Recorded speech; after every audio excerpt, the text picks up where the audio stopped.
With the most in-depth high school football coverage in Green Country, Fox 23 presents High School Football Tonight. We've reached the quarterfinals of this year's high school football state playoffs.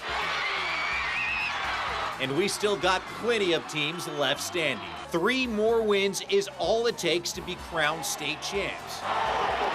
But right now, all that matters is survive and advance. It's time to find out which teams moved one step closer to a gold ball and which teams are headed home. High School Football Tonight starts now. You're watching High School Football Tonight on Fox 23. What is going on, everybody? Thank you for joining us tonight. I'm Spencer Till. She's Kaylee Carnine. Kaylee, I got to say, what a wild week it was. We thought last week was going to be our season finale of High School Football Tonight, but think again, we had so many teams left standing, we had to do one more. Back and better than ever is the quarterfinals, and we had 31 teams in action tonight all over Green Country. Every one of them needing just 3 more wins to lift that gold ball and be crowned state champs. Yeah, it's the best time of the year for sure. We had some great games going on out there tonight, including an incredible matchup over at Broken Arrow where the Tigers were trying to knock off Mustang for the 2nd time this year. Yeah, but that game happened over 2 months ago, and a lot has changed since then, and everyone was really looking forward to this rematch. It's our Fox 23 Game of the Week. We've got Paige Orr covering the game for us tonight, and she joins us now live from the field. And Paige, BA might have won that first one, but they know that doesn't mean much tonight. That's right, Kaylee. This game was a whole different ball game than when these two teams first met in this season, and that's because of Mustang's quarterback Jaden O'Neal. He was out the first time, and so Mustang did lose that first matchup, but tonight Jaden O'Neal was back, the Florida State commit, and it made a difference. Take a look. Round 2 of the playoffs quarterfinal football, Mustang Broncos visiting the Broken Arrow Tigers. Tigers strike first, handoff to Octavian Roberson. 4-yard touchdown for him gives Broken Arrow 6-0 lead over Mustang. 8:57 left in the first quarter. It's the Tigers again. Watch this one. Corey Sanko gets the ball. Looks like he's going to get caught up, but he just keeps going. Takes this one all the way to the house. 39 yards. 14-0. Broken Arrow. 7:16 left in the first quarter. Mustang trying to get something going. Fake field goal. Tries to get the pass out, but can't. Broken up by Samaj Stanford. That's how they end the first quarter. Tigers take over. Florida State commit Jaden O'Neal zips this one over to Gabriel Osborne. He makes a man miss, makes another man miss. Coming in at your screen right here. Gets in there for the touchdown, 22 yards. 14-7, Broken Arrow leads, 2:03 left in the second quarter. Nick Irvin lines this one up as the clock expires. 33-yard field goal is good.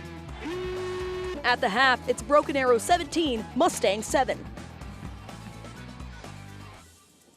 Final score, Broken Arrow 29, Mustang 14.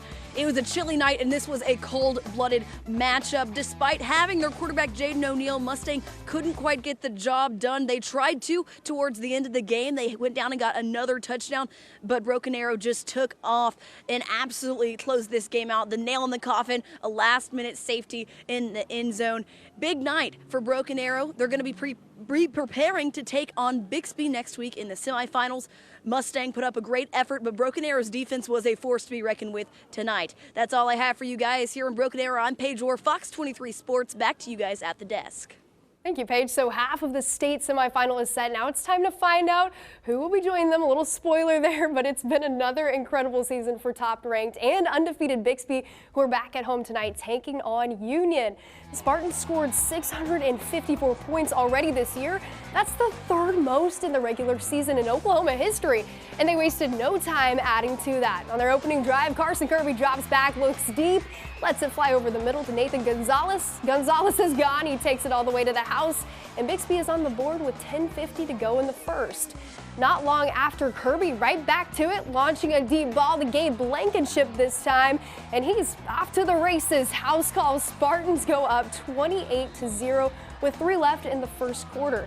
Bixby moves on 51-14 the final, but congrats to Union on a great season. Over on the other side of the bracket, we got Owasso trying to make it back to the semifinals for the 4th straight year. They were taking on UConn tonight.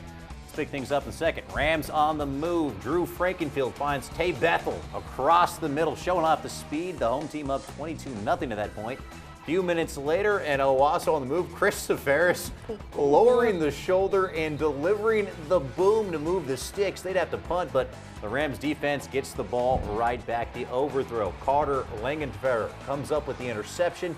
The Oklahoma State commit takes it all the way the other way for the pick six.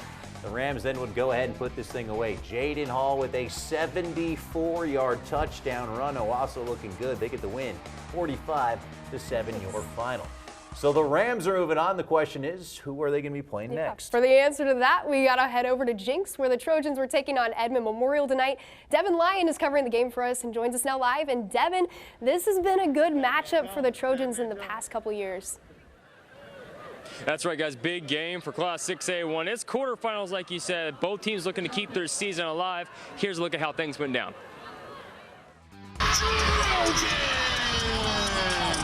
6A1 quarterfinals, here we go. A windy night at Allen Trimble Stadium. The Jinx Trojans hosting the Edmond Memorial Bulldogs. Trojan running back KD Jones just 150 yards away from breaking the school record. Here we go. First quarter, Jinx with the ball deep in Bulldog territory. Number 7, Landon Kazar, handoff to number 12, Clark Carricker. He's the first to score. Touchdown. Trojans up 7. Trojans then force the punt. Back with the ball midfield. Kazar hands the ball off to Jones. Jones looking for an opening. Escaping tackles. Breaks away. Jones down the field. Touchdown. Trojans 14-0. Jones taking the direct snap here. Just a few yards and punching in for another touchdown. Trojans 21-0. Bulldogs putting together a nice drive. Ballou finds number 0, Colton McComb, puts Edmond first and goal. Ballou takes a shot right here, and that would take him out for the rest of the game. Bulldogs score here. Very next play, number 20, Luke Thanet would punch it in. Edmond Memorial on the board, 21-7. Very next kickoff here, number 11, Jalen Cato fields it near the 35. He escapes to the outside. No one's home. Trojans extend their lead, 28-7. Second quarter here, number 9, Talon Wilkerson now in at QB. He throws to the edge, and that would be picked off. Trojan ball. Very next play, Kazar fakes the handoff, tosses it, and that's picked off. The big man, number 54, Jake Baker. Pick 6, Bulldogs score, trailing 14-28. Jinx would score again to end the second quarter. Trojans exit the half with a 34-14 lead.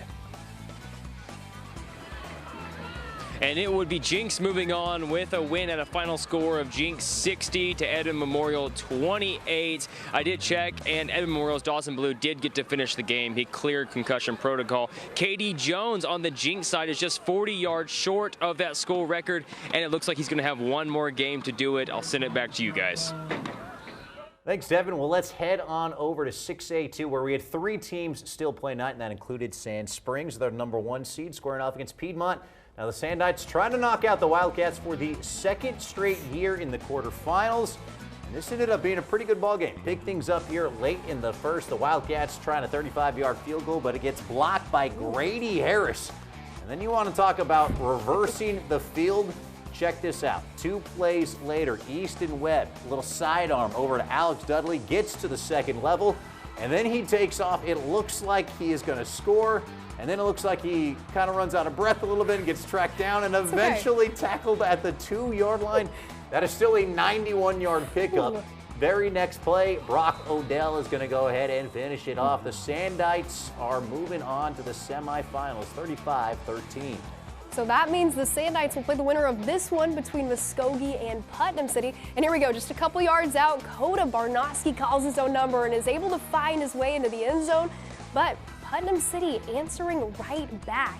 Cadis Cockrum breaks a tackle here, breaks one there, breaks one everywhere, and he's in for the score. This one was so close until the very end, but Muskogee ends up dropping it 21-20 the final. Tough way for their season to end. Yes. All right, time for a quick commercial break, but coming up next, we're headed over to Sapulpa to find out what happened on the 6A2 side of the bracket they were on. Keep it right here. You're watching high school football tonight on Fox 23.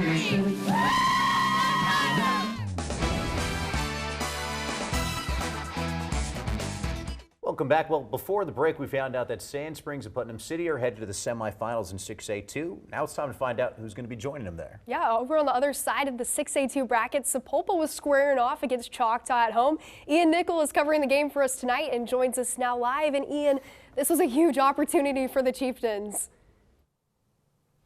Absolutely. To beat the man, you got to beat the man is what Rick Flair said a long time ago. And Choctaw coming in as the defending state champions. Sapulpa needed a big win for this one. The road to Edmond continues as Choctaw, seeking back-to-back state titles, takes on the Sapulpa Chieftains in Sapulpa. And it went the Chieftains' way to start off. 4th down for the Yellow Jackets. Landon Gaston trying to extend, and he cannot turn over on downs. And just one play later, Braddock's Broughton sending airmail to Bryce Curran. Touchdown. But the Yellow Jackets would fire back thanks to this toss play to Mayor Morgan, and the Mayor gets into the end zone. But Sapulpa would fire a rushing touchdown of their own. Levi Jensen does not give up on this play.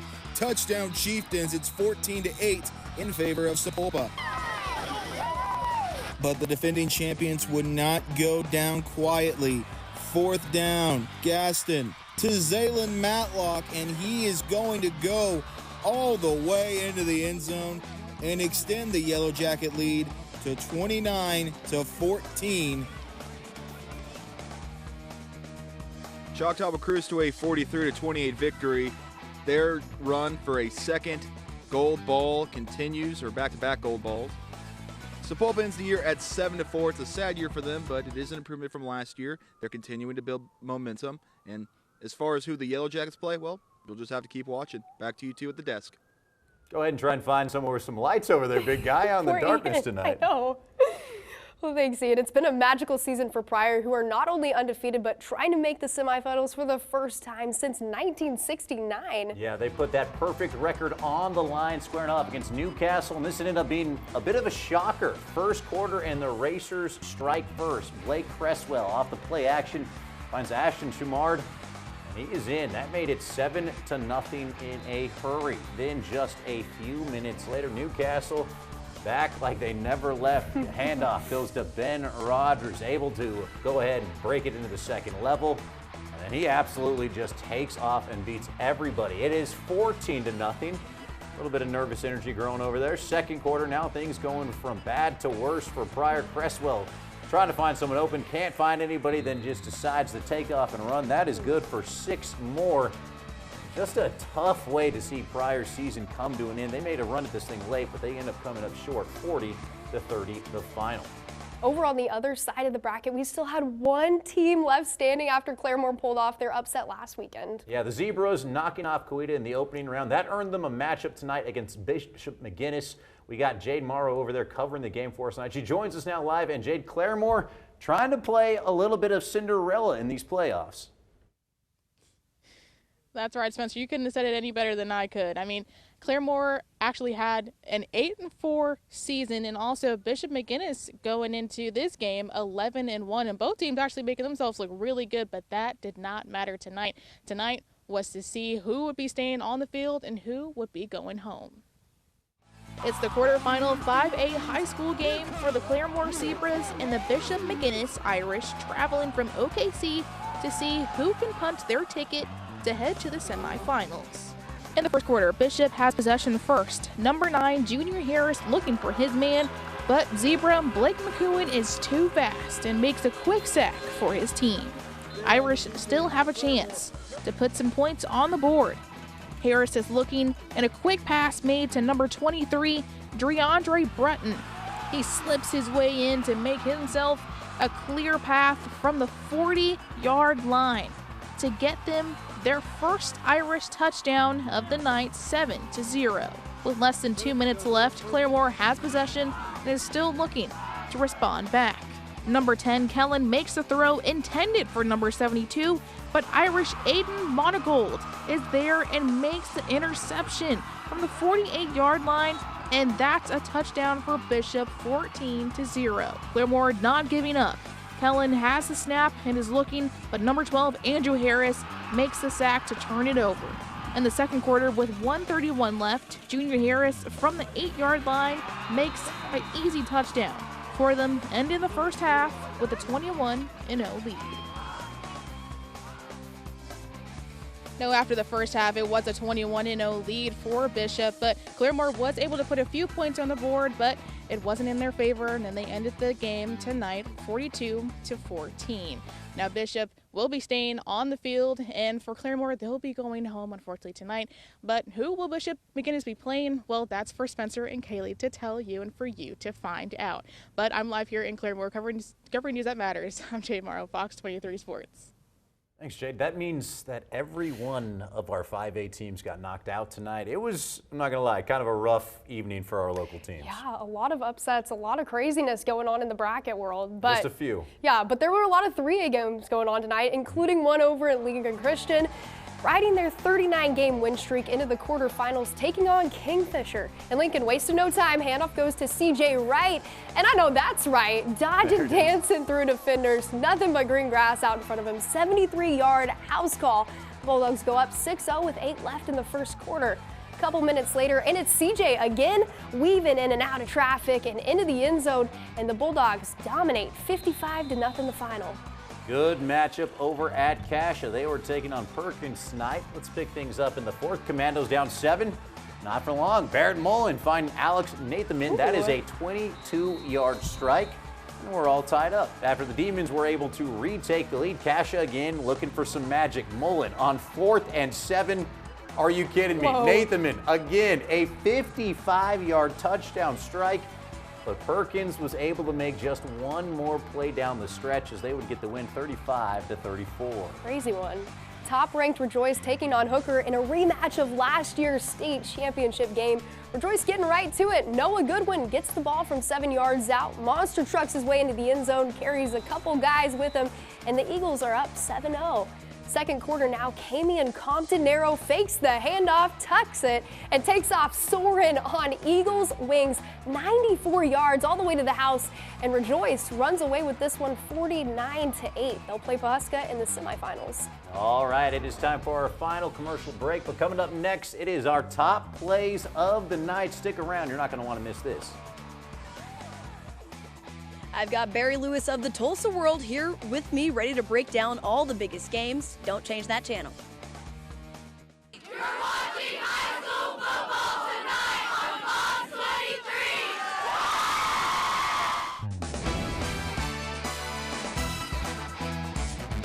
Welcome back. Well, it's almost time for our top plays tonight, but we got one last thing to do first. Yeah, that's right. We got to break down a few of tonight's games even further.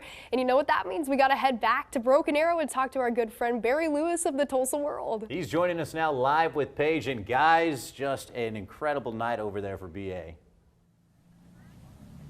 That's right. Broken Arrow came out and they were ready to continue on. What did you think about their defense, and do you think they have a shot against Bixby?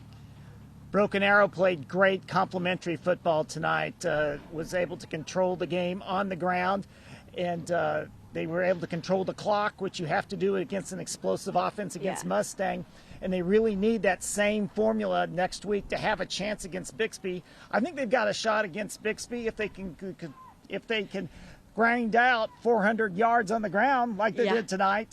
Probably be a little more difficult to do that against Bixby, but this was the recipe that can win championships tonight. Absolutely. Now let's talk about a team that gets knocked out prior with the upset.